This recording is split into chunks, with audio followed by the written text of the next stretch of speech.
Enws Maximus o Gymru yn y flwyddyn 303 a'n gadael yn gened o gyfan a heddiw welen ni.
Good afternoon, everybody. Welcome to the CW press conference live to announce the ballot result in the Royal Mail Group National Strike Ballot. My name is Chris Webb, Head of Communications at the CW. There certainly feels like something in the air today, and that something is collectivism. We are delighted to welcome into the room here at the press conference our friends from the journalist world and media from across the country. Welcome to all of you. We are also delighted to welcome many reps from our postal and national executive and all across the country to the room. But most of all, we're delighted to welcome the tens of thousands of CW members from right across the country who are watching this really important broadcast. The format of today will be very simple. We will have an announcement of the ballot result from the chair of the Postal Executive, Jane Loftus. Then we will hear statements upon the result from our General Secretary, Dave Ward, followed by a statement by our Acting Deputy General Secretary, Postal, Andy Fury. We will then open the session for questions for journalists, of which we've received numerous of those in advance, so thank you to all of those who have submitted to us. And then Andy and Dave will close up the sessions and we will resume the media interviews that we've got booked after the session. So without any further ado, because I know that you're all online to not hear from any of us, you're all online to hear what the result is, I want to pass to the chair of the Postal Executive, Jane Loftus, who will announce the result of the ballot. Right, good afternoon, everyone. Before I read the results out, I'm just going to make a few announcements so that you hear them now, because I'm sure there'll be some loud cheers when we get to the results. A big thank you from the Postal Executive officers and members for all what you've done over the past year and in delivering this vote. So that's a heartfelt big thank you from us to you. We cannot do and be a CW union without you, the members and the representatives. Also, please remember to display the ballot result on your workplace notice boards, as well as relying on social media. We need them all on the notice boards as well. My final words before we get to the ballot result is solidarity to you all. United we will win. Victory to the CWU. So now on to the ballot results. The result of the National Industrial Action ballots in Royal Mail Group is as follows. Number of ballot papers dispatched, 111,670. Number of ballot papers returned, 86,349. That is a huge, massive return of 77.3%.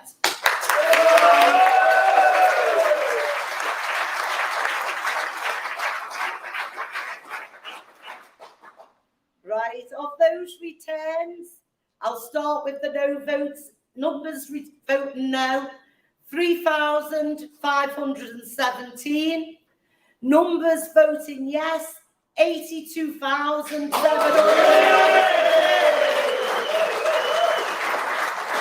Great for it.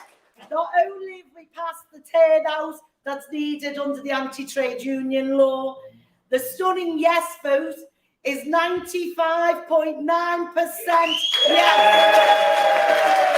Thank you, everyone. We stand united.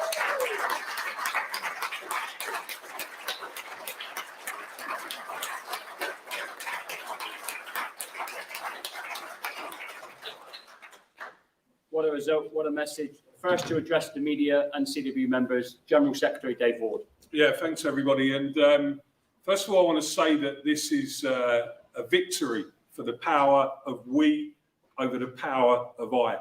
And what I mean by that is that what we have in Royal Mail is a small collection of individuals who seem to have become obsessed with the business has to run their way or it runs no way at all.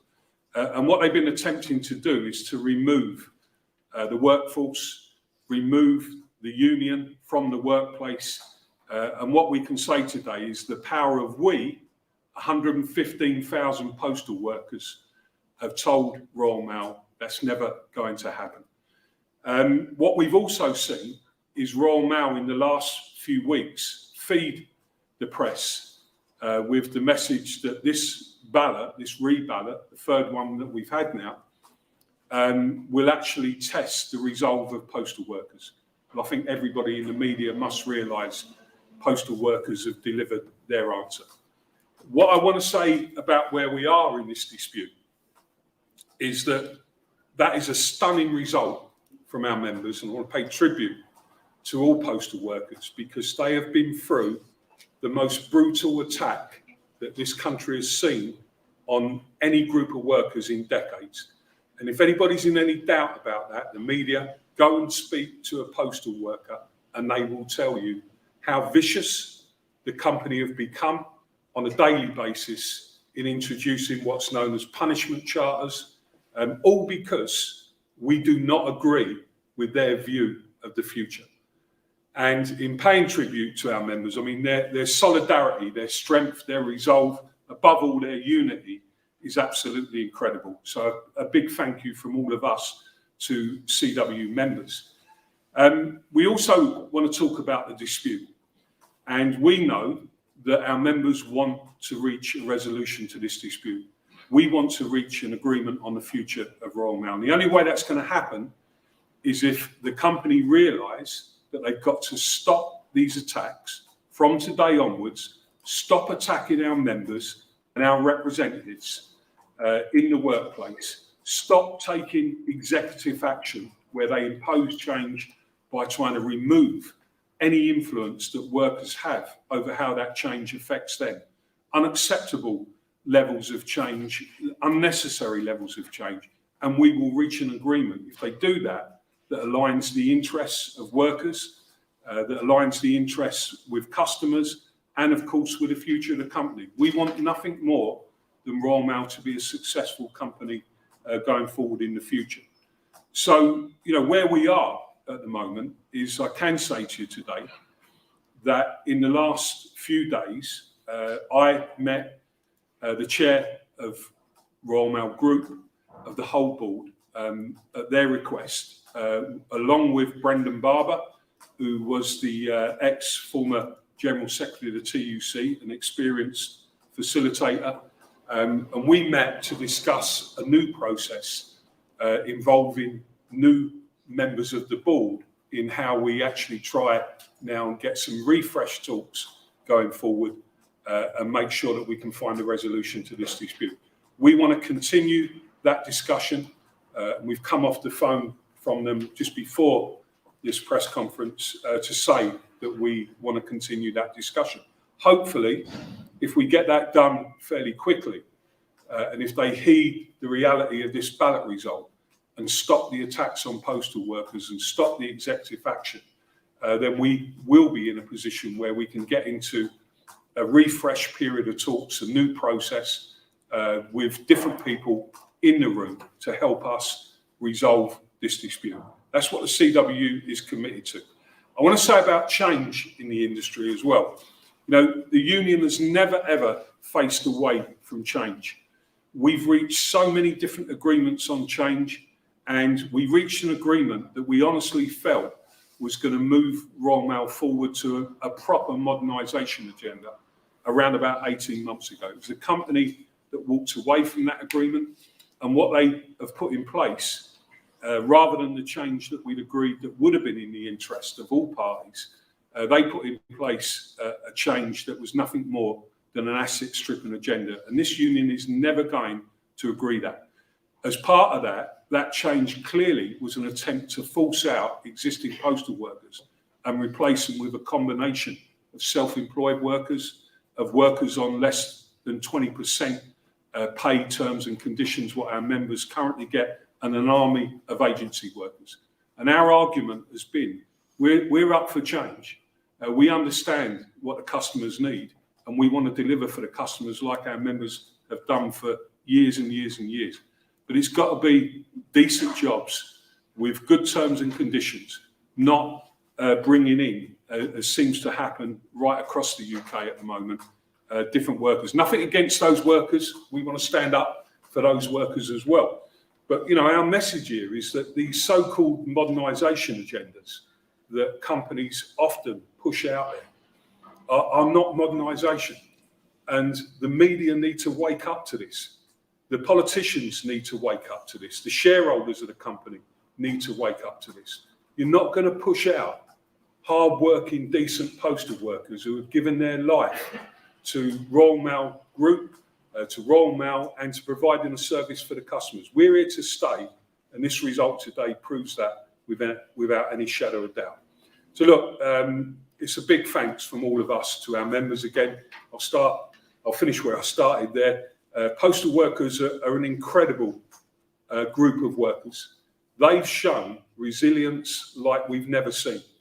And I hope you start looking into this in a bit more detail, the politicians out there, you know, to deliver this type of result after the pressures that have been put on our members is absolutely stunning. So thanks very much to our members.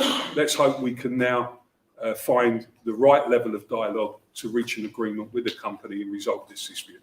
Thank you.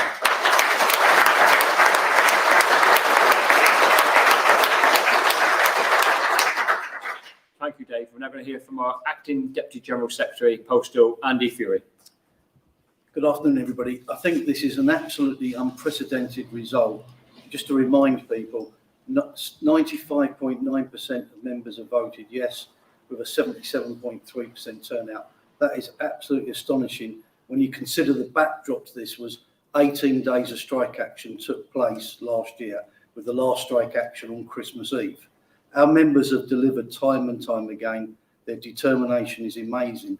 Their determination is there because they want to see a prosperous future, a future where they have job security, decent terms and conditions, and where Royal Mail can thrive for the future of them and their families. The reality is they are defending this service. They're defending the service for the public, for the customer, a cherished service where they are, as key workers, delivered throughout the pandemic and were applauded by Royal Mail and the public for doing so. 18 days of strike action is a massive sacrifice. Our members have given that sacrifice up because they care about this industry, they care about the job, they care about the customer. This essentially is a vote of no confidence in the Royal Mail policy, the Royal Mail strategy, and the senior leadership of Royal Mail, who have got it so woefully wrong.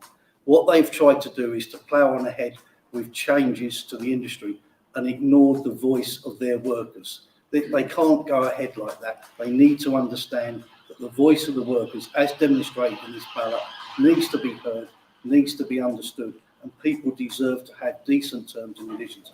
It's unacceptable to have revisions being imposed by executive action. It's unacceptable for people's lives to be turned upside down with attendance patterns being thrown out the window and new times to start in work being forced upon them, imposed upon them against their wishes. We cannot have that.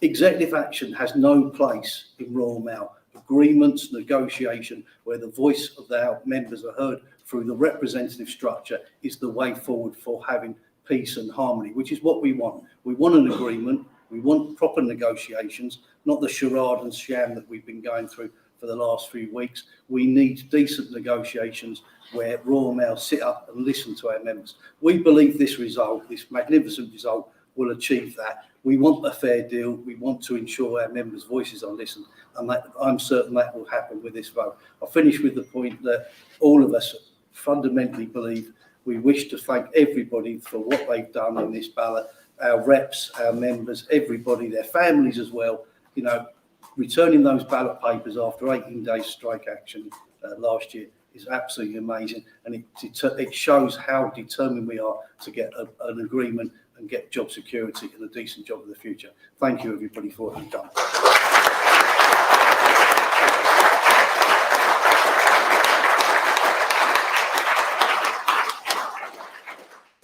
Okay, I'll pick up a few of the media questions we've had submitted now, a couple of them directly to you, Dave. The first is from Taj Ali from the Tribune, who says, can you discuss further any of the developments with Royal Mail? And do you believe that this ballot can break what seems to be some serious gridlock between the union and management? I can't really go into much further detail because those discussions haven't concluded. But what we have made clear to Royal Mail is that now that our members obviously have renewed a strike mandate, we will take strike action if that's necessary. What we are saying to Royal Mail, though, is we don't want to be in that position. We want to find a resolution that will require a different process for talks to that which we've been involved in previously. And, you know, we are confident that that will be there in the next couple of days. But I'm also saying to Royal Mail today that, you know, they can't carry on. We can't be talking whilst they continue to attack our members and our representatives, which has been, you know, the most vicious attack that we've seen in the history of Royal Mail. And at the same time, you know, we can't have them imposing change. We're up for change. We're up for re-engaging in local revision activity to make that work for the company and for us, and obviously for our members and for customers. So, you know, the ball's in their court, really. We've set out very clearly that we need a different process. I believe that the board have intervened now. As I said, I met the chairman at their request, along with Brendan Barber, who's an experienced facilitator, and we are hopeful that that process will facilitate a resolution to this. If it doesn't, the postal executive will be meeting again on Wednesday, and obviously we will be able to trigger a mandate that we've now got for strike action. That's not where we want to be. We want to give the company a final chance to come to the table in a different way to the way that they've been dealing with this before. What was your other question, Chris?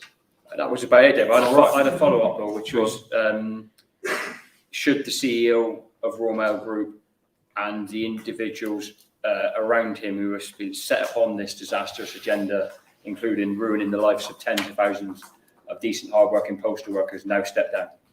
I think that's a matter for the board. I think what our members have said is that they have no confidence in the leadership of Royal Mail. And I think they've said that on 3 occasions now. And on this occasion, I don't think people can ignore that any longer. I don't think shareholders can ignore that any longer. We spoke to shareholders a few weeks back and explained that we believed that our members would vote again overwhelmingly. We also said to shareholders what we believed was an acceptable resolution to this dispute that does involve proper modernisation, not asset stripping, though. So, you know, I mean, ultimately, that's a matter for the board of Royal Mail. What we've got to do is focus our efforts on resolving this dispute. Thanks, Dave. Andy, Callum Muirhead from the Daily Mail says, there have been recent reports that cutting letter deliveries to 5 days a week would save Royal Mail in excess of £250 million per year and may provide more funds for pay rises. Would the union consider supporting a reduction in the USO in exchange for a higher pay rise? No. The situation is that the universal service obligation to deliver to 32 million addresses for over 6 days a week is crucial to the viability of this country. The universal service obligation connects this country, and we need to ensure that Royal Mail leverage that unique opportunity. They should have an advantage over all of the competitors by walking up every single pathway, delivering to every house, every flat, every farm across the whole of the United Kingdom for one price for everybody, an equality of treatment. And that unique universal service obligation, which is in law, it would have to be, if it was changed, it could only be changed by MPs voting for it to be changed. And all indications are that this government is not prepared to go down that path, and long may that continue. The reality is Royal Mail needs to ensure that we carry on doing more and more parcels, more and more letters where we can, so that everybody can be connected. So no, it's not about pay rises in that respect. It's not about saving money in that respect. It's about a decent customer service.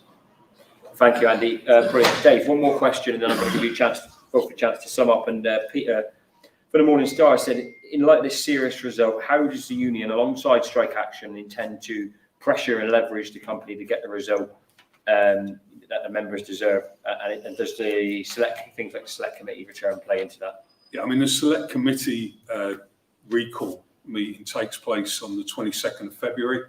That's an opportunity, obviously, for the MPs and the chair of the select committee who weren't happy with the response they got from the CEO on a number of points last time. I mean, it's very unusual for anybody to be recalled to a select committee. So, yeah, I mean, clearly that will play its part. But we hope that what's the most important thing now is that we get into proper negotiations. Andy said earlier on, some of these talks that we've been having, we're experienced negotiators. We don't go there with a position of we're against change, far from it. We point out all of the agreements that we've had on change. We understand completely where the company is. It's got serious challenges ahead of it. But what we don't understand is that they seriously think that the way you overcome those challenges is to keep attacking their own workforce. I don't think anybody in any company in the UK would believe that that was a strategy that a company should pursue when it's under huge challenges about its own future. We don't believe that. Let's hope Royal Mail take notice now of this ballot result and that we get a genuine process of new negotiations with new people. As I said earlier on, the board have intervened. We want that conversation to continue. And out of that conversation, we believe there's a better chance of reaching an agreement. Thank you, Dave. Brilliant. Andy, a minute or so for you to sum up your final message to the media and obviously, most importantly, our members. Well, our members, I mean, look, they are Royal Mail's greatest asset. And for Royal Mail to treat them so disrespectfully, and also we should give a shout out to our members that are being sacked, dismissed, bullied, disciplined, suspended, our members and representatives. This union will not stand by and allow that to continue. We've got to stop that from happening, and that will be part of the talks. The challenge to Royal Mail is come to the negotiating table, thrash out a reasonable deal, and we will help to deliver that change. But this industry is all about our members, and there is no Royal Mail without our members, and there's no Royal Mail without the CW, and that's been demonstrated by this magnificent yes vote. Thank you very much, Andy. Dave will now close out the press conference. When he finishes, we will officially end the session. Over to you, Dave. Yeah. Well, look, first of all, once again, you've got to say what a stunning result. We believe it's the highest turnout in the national ballot of any trade union in the movement's history. And for our members, as I keep saying, to have endured what they've had to go through in the worst cost of living crisis, 18 strikes, all of the attacks that continue on a daily basis, not just when we're on strike, but they've continued throughout this dispute in the workplace. It is a stunning result, and we want to thank postal workers. They are standing up for the service. They are standing up for decent jobs, paid terms and conditions. And our collectivism, which is at the root of this, has seen an important victory today in terms of we will not be ever sort of taken with their approach. We're not going to accept what they're saying, but we want an agreement.